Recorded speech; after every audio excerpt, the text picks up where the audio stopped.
Well, good evening from Boston, just a few blocks from where the explosions rocked the finish line at the Boston Marathon yesterday. It was a shocking event in the life of this city, today receiving, of course, widespread coverage as yet another terrorist incident in our post-9/11 era. Here's where the toll stands tonight: 3 dead, 176 injured. 71 people are still hospitalized, 24 of them in critical condition. Among the dead, a Boston University grad student, an 8-year-old boy, Martin Richard from Dorchester, and a 29-year-old, Crystal Campbell of Medford, Mass. We learned today the president will be coming here on Thursday for an interfaith service. At the White House today, flags were at half-staff, and we heard again from the president, who for the first time used the word terrorism to describe what happened here. The FBI is investigating it as an act of terrorism. Anytime bombs are used to target innocent civilians, it is an act of terror. President in the White House briefing room earlier today, and as late as tonight, still no idea as to who did this or why, but we have a better idea as to what was detonated here in Boston. NBC's Pete Williams has been following the investigation in D.C. all day. Pete, good evening. Brian, good evening. Still so many questions, but one has been answered. How many explosive devices were actually left at the scene? That answer is 2. And officials described them as crudely made but effectively used. And as of tonight, no suspects, no idea who did it or why. Investigators have begun the process of recovering tiny pieces of the bombs to learn how they were made. They say it appears the devices were assembled inside pressure cooker pots, similar to this one, packed with BBs, ball bearings, and nails to magnify the injury. As these Homeland Security bulletins note, pressure cookers have been used for decades in terror bombings.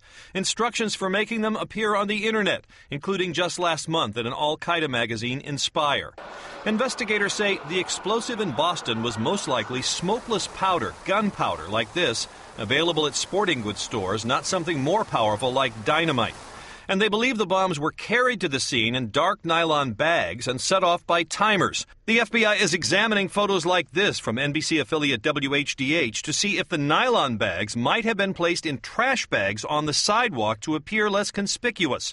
A former bomb investigator says the experts know what to look for. They were able to recognize the minute pieces of an article that a civilian wouldn't even know what it was, but a bomb investigator like FBI or ATF will say, that's from a clock, that's from a battery. Boston police say the area was checked twice for bombs yesterday, but there was no security screening. Because there is unrestricted access to the race course, simply because it's 28 miles long, people can come and go and bring items in and out. Authorities last night searched the apartment of a foreign student who was injured in the blast and seen running away, but they found nothing, and he is not considered a suspect. Investigators urge anyone who was at the scene yesterday to send them pictures and videos. One person responding, Ben Thorndike, who works in a building that overlooks the finish line. He snapped these pictures in rapid sequence immediately after the first explosion. One person can be seen running away, clothes torn by the blast. I just kept the camera up, just pushed the rapid shutter button down and just took 25 pictures over the course of, felt like a long time, but I think it was only 15 or 20 seconds.